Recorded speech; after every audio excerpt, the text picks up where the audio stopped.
Welcome in 5 minutes with Sean, maybe 10, as we get started here in the week. As always, want to thank my friend Fareed Haq for the unbelievable and wonderful music that he provides to our show here. He does a great job. We love him for doing it. We love him for all of his support. So if you get a chance, check out anywhere you can at Fareed.com. If the guy comes to your town, you should definitely check it out. So I want to talk today about competition.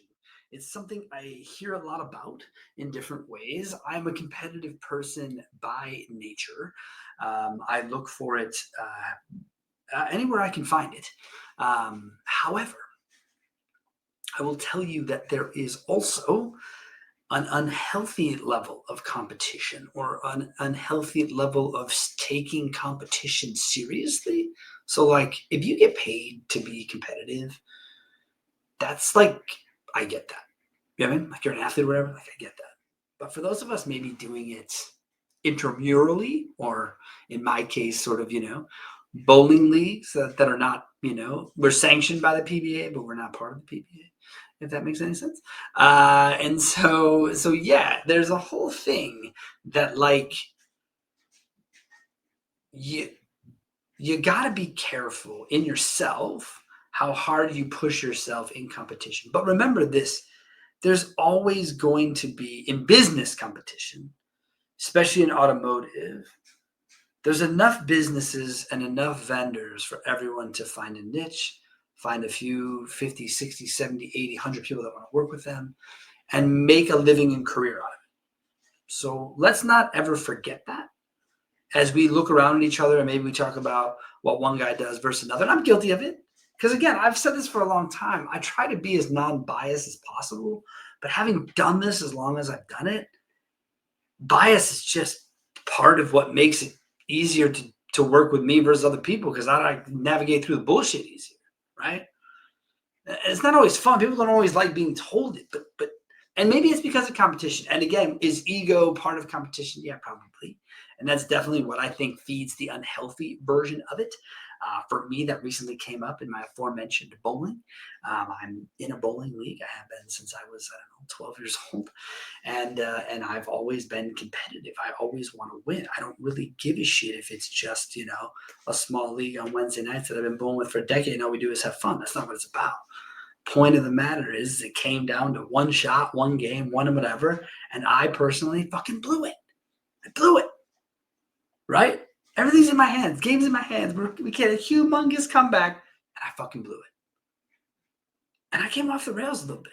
There's no doubt about it. Like, I was, as much self-work as I've been trying to do, it kind of all fucking went away in that moment because I had failed. I mean, again, I had failed at a Wednesday night bowling league, but man, you couldn't tell me that in that second. You couldn't.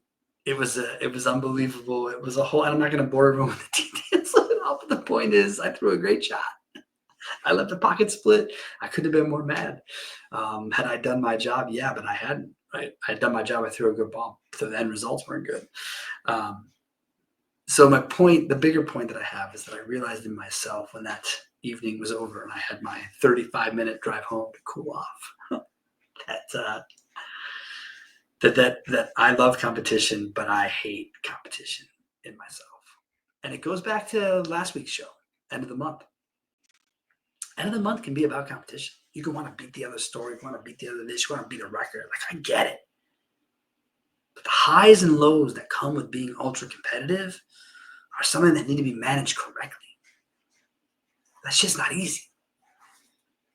And again, I am not proud of any of my behavior after said bowling match. Like, it was poor. It was poor. And I was really, I don't get to say this very often because I'm not a parent. I wasn't mad at myself. I was disappointed in myself because I just realized that I've been doing all this work, and in a matter of 7 minutes, it could be undone. But it was helpful to understand that seeing myself from the outside in, which is something I hadn't had the ability to do previously. So when I talk about competition, driving myself, I drive myself as a company. Again, talking about end of month a little bit again, the cyclical 30-day cycle. I don't do that in competition. My competition runs the whole year. And I don't know if it's any healthier. I think it is because it's weighted out that way, but I don't know if it is. I can tell you this though, it's worked for us. We've had 12 straight years of growth going into our 13th year. Could be hard to do that this year, given the climate around us. Doesn't mean I'm not going to try my ass off, do everything I can in my power to raise and keep raising the bar and be competitive within myself because it's important to me. But I can do it in a healthy way, and I can also do it in a healthy way of including other people and without putting that competitive stress on them. My wife, why she's perfect for me, she's not competitive. As a matter of fact, you get competitive and she's like, bro, give it a rest. Like, we're just out here doing whatever. When I say competitive, her and I could go bowling on a Tuesday afternoon. And if I suck, I suck. And I am not a happy boy. So it's a whole thing, It's a whole thing. But it happens.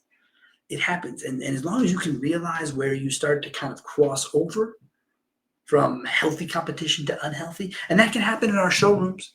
When we start pitting each other against people, happens within families. Pit family members against each other, talk about their results versus the others. Same thing happens in children. That's not healthy either. That's not helpful or healthy. And it's, again, what leads to unhealthy competition. Healthy competition is people trying to help each other, raise each other up to get to a common place, right? And winning isn't everything. I laugh when I say this because I didn't think I would ever utter those words to you. Winning is all that matters. It's just not true.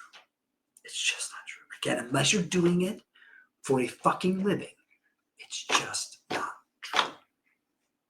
It's not life or death, man. It's not life or death. And I don't like to take things and be like, oh, well, it could be. Okay. But it's not life or death. That I can assure you. And so when it comes to competition, have it. Put it in your teams. Put it in your place. It drives me. I've been a competitive sports kid my whole life. However, recently, as I've gotten older, I've shied away from watching a ton of sports, mainly because my teams really suck, and I'm kind of a one-team guy. I don't watch sports to watch them all. I watch my sports that I like for my teams, and when they suck, I tend to check out. And so, again, without long tangenting you here, that's led me to understand that, hey, okay, I can be without competition, but when I do find it, I can hopefully engage in it in a healthy manner. So that is my 2 cents on competition. I look forward to everyone's opinion on that. And let's go out and have ourselves a great start to the month of April. Thank you guys so much. We'll see you again next week.